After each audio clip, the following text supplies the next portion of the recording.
வாங்க மோமோஸ் செய்யலாம். மோமோஸ் செய்யலாம். 150 கிராம் சிக்கன் எடுத்துருக்கேன். 100 கிராம் எலும்பு இல்லை சிக்கன் எடுத்துருக்கேன். வரமிளகா 3, கறிவேப்பிலை கொஞ்சம் எடுத்துருக்கேன். மிக்ஸி ஜாரில் போட்டு இதை அரைச்சி எடுத்துக்கலாம்.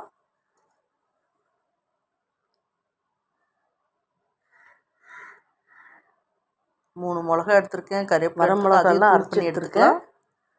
கருவேப்பிலை போட்டு சிக்கன் அதை கூட சேர்த்துடலாம். அரைச்சி எடுத்துருக்கேன். தண்ணி ஊற்றாமல் அப்படியே அரைச்சி எடுத்துக்கணும். மிக்ஸி ஜாரில் போட்டு அதை கூட கொஞ்சம் சால்ட்டு போட்டுக்கலாம். இந்த மாதிரி அரைச்சி எடுத்துங்க. வெங்காயத்தை திருப்பி எடுத்துக்கிறேன்.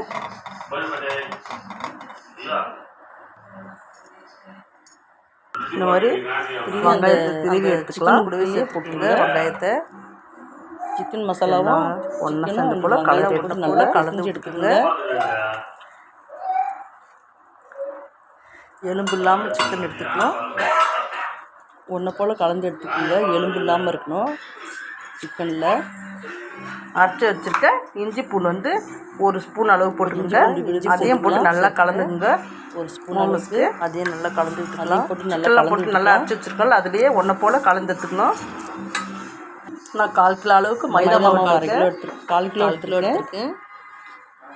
அந்த 1/4 கிலோ மாவுக்கு தேவையான அளவுக்கு சால்ட் போட்டுக்கலாம். நல்லா கலந்து விட்டுக்குங்க. 1/2 டீஸ்பூன் அளவுக்கு எண்ணெய் ஊற்றிக்கலாம். அதையும் போட்டு நல்லா கலந்து நல்லா கலந்து எடுத்துக்கலாம். மைதா மாவில் போல் கலந்து எடுத்துக்கோங்க. கொஞ்சம் போல் தண்ணி ஊற்றி பிசைஞ்சு எடுத்துக்கலாம். தேவையான அளவுக்கு தண்ணி நல்லா மாவு நல்லா தண்ணி ஊற்றி நல்லா பிசைஞ்சிக்கலாம். நம்ம பூரிக்கு எப்படி பிசையுமோ அந்த மாதிரி பூரிக்கு மாவு எப்படி பிசையுமோ அந்த அளவுக்கு பிசைஞ்சு கொஞ்சம் ஊற்றி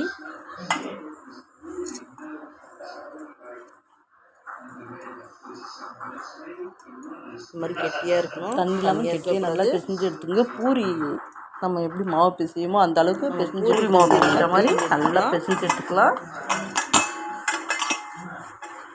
நல்லா பிசைஞ்சு எடுத்துங்க.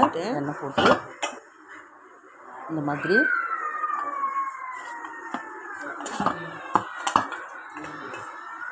இது ஒரு 10 நிமிஷம் ஆகட்டும். தட்டு போட்டு மூடிடலாம். 10 நிமிஷம் அப்படியே மூடி வச்சுக்கலாம். ஒரு 10 நிமிஷம் அப்படியே ஊறட்டும். நல்லா ஊறட்டும்.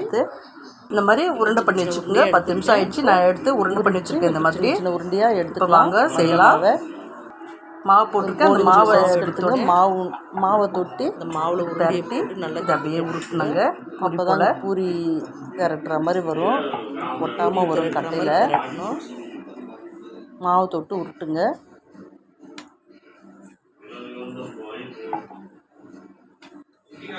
இந்த மாதிரி நல்லா திரட்டி எடுத்துக்கோங்க. ஒன்று போல் வரட்டும் ரவுண்டாக.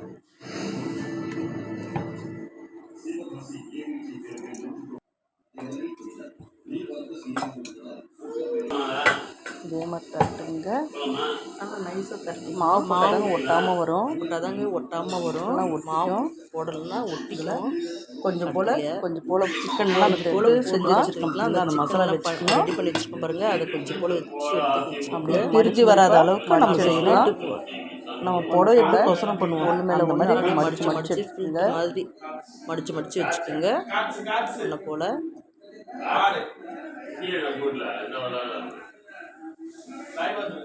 சாரி கட்டும்போது எப்படி ஃபில்ட் எடுக்கணும் அந்த மாதிரி எடுத்துக்கோங்க. இந்த மாதிரி ஊற்றிடுங்க. இதே மாதிரி எல்லாத்தையும் ரெடி பண்ணி வச்சுக்கலாம். விட்டு இதே மாதிரி எல்லா உருண்டையும் செஞ்சு வராத அளவுக்கு எடுத்துக்கலாம். இப்போது ஒட்டினாங்க. அப்போ தான் பிரிஞ்சு வராத அளவுக்கு இதை ஒரு துணி போட்டு அப்படியே அவிச்சு எடுத்துக்கலாம். நிறைய இதே போல் எல்லா உருண்டையும் செஞ்சு எடுத்துக்கலாம். எல்லா மாவையும் உருண்டை வச்சுருக்கோம் பார்த்திங்களா. அந்த உருண்டை எல்லாத்தையும் இதே போல் ரெடி பண்ணி வச்சுக்கலாம். எல்லா உருண்டையும் திரட்டி இந்த மாதிரி ரெடி பண்ணி வச்சுக்கலாம்.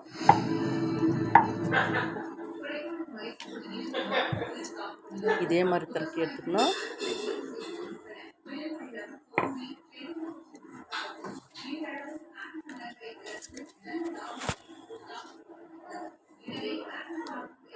ஊறின வைக்கணும். அந்த சிக்கன் கலந்து வச்சுக்க பாருங்கள். அந்த மசாலாவை எடுத்து வச்சுக்கணும்.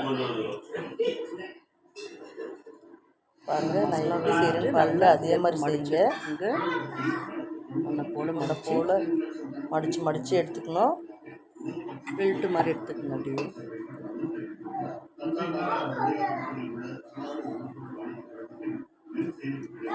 இதே மாதிரி மடித்து நல்லா உருட்டுங்க. அப்படியே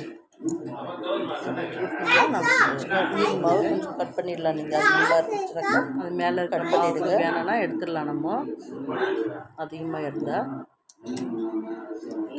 பாருங்கள், இந்த மாதிரி செஞ்சுக்கோங்க. இதே மாதிரி செஞ்சு எல்லாத்தையும் ரெடி பண்ணி எடுத்துக்கலாம். இதே மாதிரி செஞ்சு எடுத்துக்கோங்க. இட்லி சட்டி ஒன்று வச்சுக்கோங்க. அதில் கட்டரை வைங்க. ஒரு கட்டரை வச்சுக்கோங்க. வெள்ளை துணி ஒன்று எடுத்துக்கோங்க. வெள்ளை துணி எடுத்துக்கோங்க. நல்லா பிரிஞ்சுட்டு அது மேலே போட்டு விடுங்க. அதில் ஒவ்வொரு மோமோஸாக எடுத்து அடிக்கணும். அதில் ஒன்று போல் அடுக்கி வைக்கலாம்.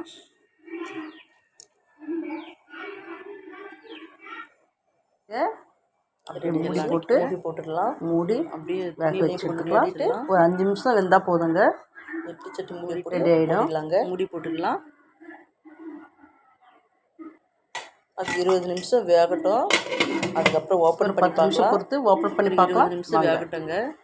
10 நிமிஷம் ஆயிடுச்சு. ஓப்பன் பண்ணி பார்க்கலாம். 10 நிமிஷம் ஆயிடுச்சு. ஓப்பன் பண்ணி பார்க்கலாம். இப்போ நல்லா ஆவி வந்துடுச்சு. ஆவி நல்லா வந்திருக்கு. வெந்துருச்சு பாருங்க. தொட்டு பார்த்தா வெந்துச்சுன்னா வெந்துச்சுன்னு அர்த்தங்க. அந்த மாதிரி ஓப்பன் பண்ணி பார்த்தாச்சு. அந்த மாதிரி ஆயிடுச்சுன்னா வெந்துருச்சுன்னு எடுத்துடலாம். வேக வச்சாச்சு. ரெடி ஆயிடுச்சுங்க. வாங்க சாப்பிடலாம். அதுக்கு சைடிஷ் செய்யலாம் வாங்க. இப்போது வேக வச்சு எடுத்துருக்கேன் பாருங்கள். அது சைடிஷ் செய்யலாம் வாங்க. இப்போது ஒரு சின்ன கடாயை எடுத்துக்கோங்க.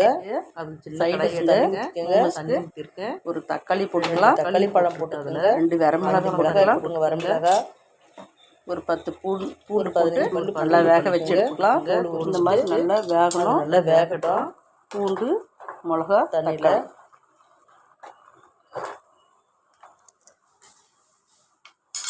நல்லா சாஃப்ட் பண்ணிடலாங்க. நல்லா வெந்து வந்ததும் இப்போ தக்காளி தோலை இந்த மாதிரி உரிச்சு தக்காளி மட்டும் எடுத்துருக்கேன். மிக்ஸி ஜாரில் போட்டு அரைச்சி எடுத்துக்கலாம். கொஞ்சம் போல் சால்ட் போட்டு அரைச்சி எடுத்துக்கலாம். தேவைக்கேற்ற அளவுக்கு வாங்க மோமோஸ் சாப்பிட்லாம். ரெடி ஆயிடுச்சுங்க. மோமோஸு சாப்பிட்லாம்.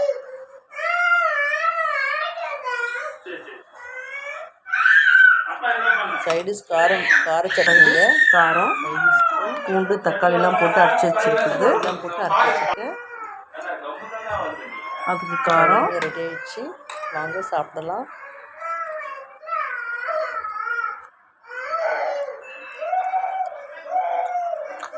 சூப்பராக இருக்குது. வாங்க சாப்பிடலாம். சப்ஸ்கிரைப் பண்ணுங்கள். லைக் பெல் பட்டனை கிளிக் பண்ணுங்கள். பெல் பட்டனை கிளிக் பண்ணுங்கள்.